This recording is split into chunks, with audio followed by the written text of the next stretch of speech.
Ritvij senior সোসাইটির উদ্যোগে চলচ্চিত্র যুগের সূচনা হলো শনিবার। স্থানীয় বিপিন চন্দ্র পাল স্মৃতি ভবন ঋত্বিজ সভাপতি ডক্টর নির্মল কুমার সরকার, সম্পাদক অপূর্ব বণিকের উপস্থিতিতে ঋত্বিজ চলচ্চিত্র জগতের সূচনা করেন অধ্যাপক জয়দীপ বিশ্বাস। শ্রীভূমি থেকে সুস্মিতা দাসের রিপোর্ট, নববার্তা টুডে। এবং ঋত্বিক ঘটকের ছবি যা বিশেষ প্রিয় ছিল, ঋত্বিক ঘটকের চরিত্রটাও বিশেষ প্রিয় ছিল। তো এখানে কথার সংযোগ তৈরি হচ্ছে। আজকের এই বক্তৃতা সুদীপ্ত স্মৃতি এবং ঋত্বিক ঘটকের 100 বছর এগিয়ে গেছে গত বছর। সংযোগ একটা অবশ্যই হয়েছে কোনো সন্দেহ। সম্প্রতি হিন্দু যুগের যে কমপ্লাইন্স ম্যানেজমেন্ট আছে, এই কমপ্লাইন্স থেকে একটা বই বেরিয়েছে ঋত্বিক ঘটক। বইটার নাম হচ্ছে Ritwik Ghatak 100 years for 100 years of visionary filmmaker। এটা হচ্ছে প্রবলা অভিযোগ বিশেষ সহজ সঙ্গে দেখা। তো সেখানে আমি প্রতিটা দেখা যাচ্ছে না। এই বইটাতে 27টা প্রবন্ধ হয়েছে। সমস্তটা জুড়ে ওটা যেমনি কোনো মানে কাগজের বই পাওয়া যায়, ওটা কি তো ইংরেজের বক্তব্য। তো সেই বইতে 27টা প্রবন্ধ জুড়ে মূলত যে কথাটা বলা হয়েছে যে ঋত্বিক ঘটককে এগুলো যাদের সাধারণভাবে বলা হচ্ছে অথবা শিক্ষিত হয়েছে অনেকেই বলেছে যে তার জীবন বিষয় ঋত্বিকের সমাজ পানি মানে একদমই হবে। এমনকি মৃত্যুরও যদি মারা গেছে সম্ভবত 77। তো তো মৃত্যুরও পরে বেশ কয়েক বছর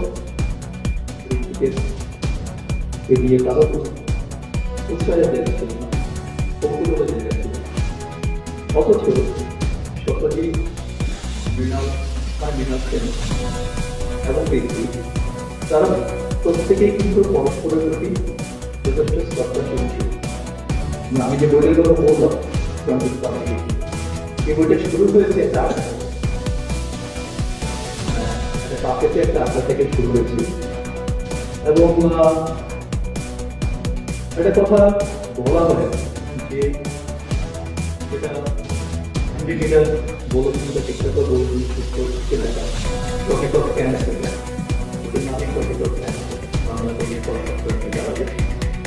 তো সেখানে একটা দারুণ লাইন দিয়ে বইটা শেষ হচ্ছে। মানে এটা তো দুটো পর্ব রয়েছে, একটা ফাইলগাঁও থেকে শ্রীয়ত্তর শহরে আর দ্বিতীয় পর্বে শ্রীয়ত্তর শহর থেকে খণ্ডিত ভারতবর্ষে যে মহাকারটা রয়েছে তার দিয়ে বলবো যে কিছুই মিলল না, মেলাতে পারেনি। দেশ ছিলেন মহাত্মা গান্ধীর স্বপ্নের ভারতবর্ষে, তার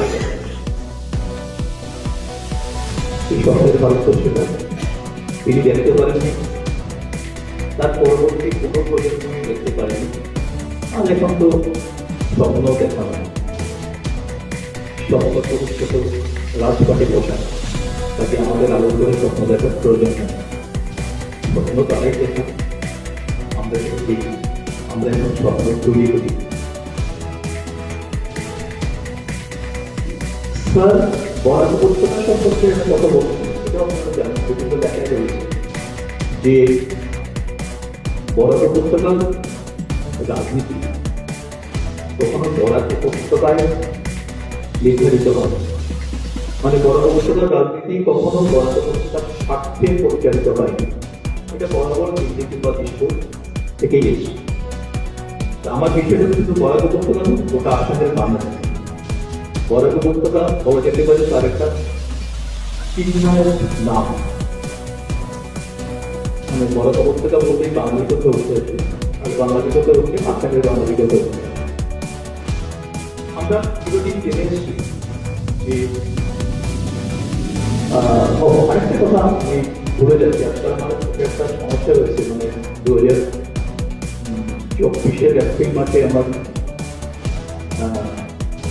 ক্যান্সারের জন্য যখন তার মস্তিষ্কে চলে যায় তখন তেজস্ক্রিয় রেডিয়েশন দিতে হবে। তার নানা ধরনের পার্শ্ব প্রতিক্রিয়া থাকে, এবং প্রধান পার্শ্ব প্রতিক্রিয়া হচ্ছে আমাদের যে কগনিটিভ ডোমেইন যেতে থাকে সেটা আক্রান্ত হয়, এবং আমার তো আক্রান্ত হয়েছে, ফলে এটি আমার দুর্বল হয়ে আছে। বুঝতে পারছি আমি লিখিত বক্তৃতা পাঠ করতে পারি, এটা আমার একটা সমস্যা। আমি ক্লাস করতে করতে গিয়ে কথা শুরু প্রায় অচেনা একটি তরুণের সঙ্গে কথা বলছি, বোকার মতো প্রশ্ন করছি, তবে প্রশ্নটা করতে হবে জীবনের মানুষ বলছি আপনি দিনে কত সময় পড়ে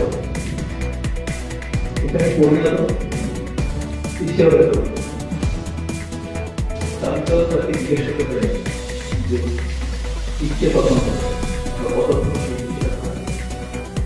অনেক পরে যখন পড়ে পাশাপাশি শুরু করে কি বলি, কেন বলি, কি কেন দেখি, দুটোই পত্রিকাতে দেখেছিল সৌমিত্র ঘোষ, গৌতম চক্রবর্তী আগ্রহী। তারপর অনেক প্রফেসর প্রয়াস করার পর অক্ষর প্রকাশনের একটা বই হবে সমন্বয় দাস, তো বইটি আমি সম্পাদনা করেছিলাম। ওখানে 11টি প্রবন্ধ ছিল, তার মধ্যে দুটি আমি দেখেছিলাম। যদি স্যারের সাথে আমার পড়াই করতে পারে সেটা বেশ অদ্ভুত। 2006 আমার একটা চিঠি আজকাল দেশের চিঠি পাঠ্য বেশি গুরুত্ব দেয় না, দেশের সম্পাদক পরিবারও বেশি গুরুত্ব দেয় না। আমি চিঠি প্রথমেই থাকবে এবং দেশের পাঠক পাঠি প্রথম চিঠি করছে, তারপরে সবটা। তো সেই সময় আমার একটি চিত্র চিঠি দিয়েছিল। তো এই ঘটনার কয়েকদিন পর তখন আমি কাজটা করেছি, তখন তাতে আমি গুরুতর করে পড়া সে সামান্য করি। তো একটা গুরুতর করে অর্থনীতি বিভাগের একটা শিক্ষক আমাকে বলে তোমার একটা চিঠি এসেছে, আমি বললাম ও ওটা আমি রেখেছি কোনোটাকে দিয়েছি।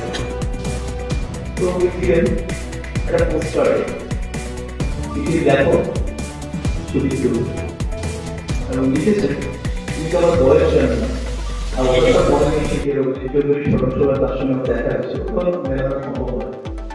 তো তাই জন্য আমি তুমি মানে আপনি বা তুমি দুটোই এড়িয়ে গেছে, এড়িয়ে গিয়ে একটা আমাদের যে ভাববার ছিল সেই ভাববার যে একটা পোস্টার তার মুক্ত করে ওই চিঠিটা প্রশংসা করেছেন। এই কথাটা কিন্তু তার নিজেরও লেখাপত্র বলেছেন। মোহন চক্রবর্তী একাধিকবার কথাটা বলেছেন যে একসময় তারা দুজন সিদ্ধান্ত নিয়েছিলেন যে লেখক করে পড়বেন এবং শুরু করেছিলেন রবীন্দ্রনাথ। তো অতি দ্রুত আমি তার প্রতি আসক্ত হয়ে যাই, আজকাল যেটাকে বলা হয় ফ্যান। তো আমি আমাদের সময় তো ফ্যান শব্দটা ছিল না, তো প্রচন্ডভাবে আসক্ত হই, তার প্রতিটা লেখা পড়তাম। মানে এখানে তো মার কাছে মামার বাড়ির গল্প বলার মতো, এখানে সবাই আমার থেকে অনেক বেশি সুযোগ ছিল।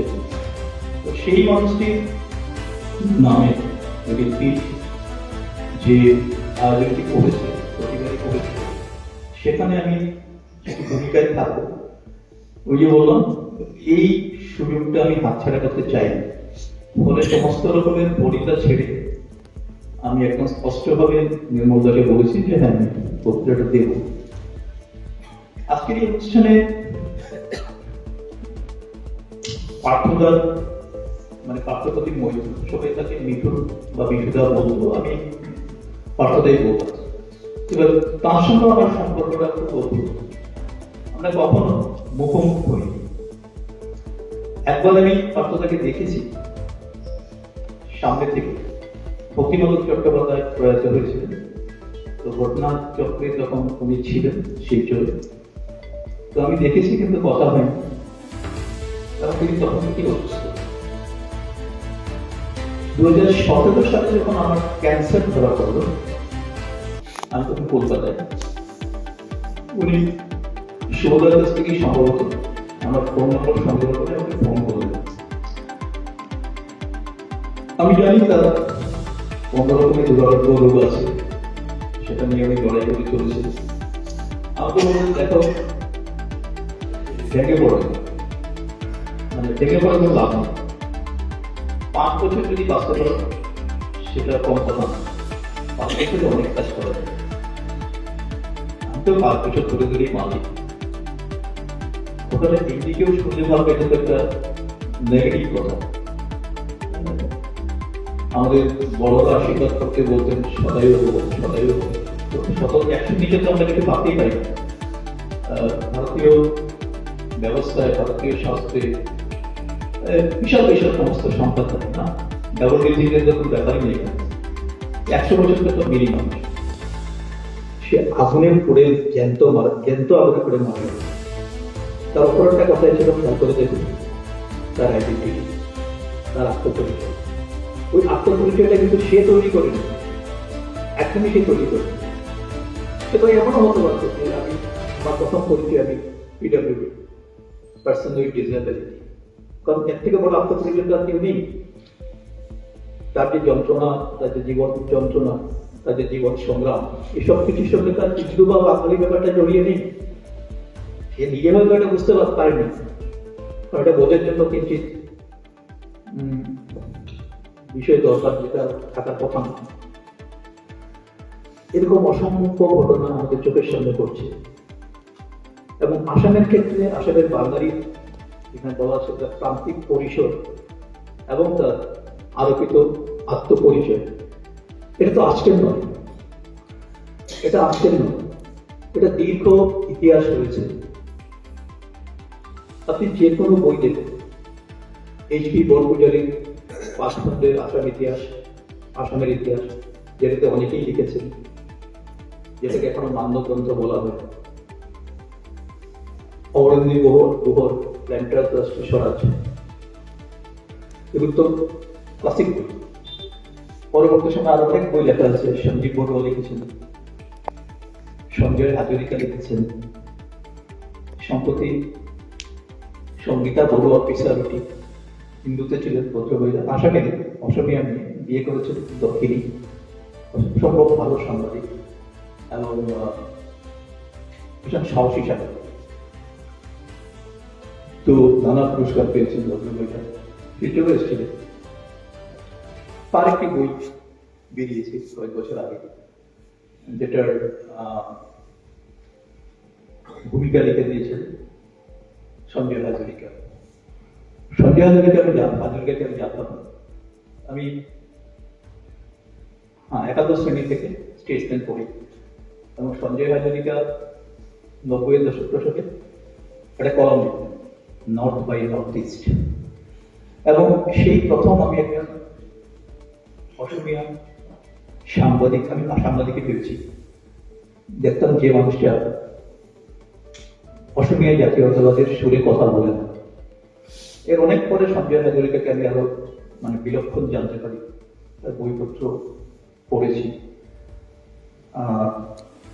সঞ্জয় হাজরিকা এবং সঙ্গীতা বড়ুয়া পেশাগতি বাদে আমি আর তৃতীয় কোনো ব্যক্তি পাই না যারা বাঙালি এবং অসমীয়া এবং বিভিন্ন আদিবাসী গোষ্ঠী, ওরা যাকে বলে খিলঞ্জি, এদের সমভাবে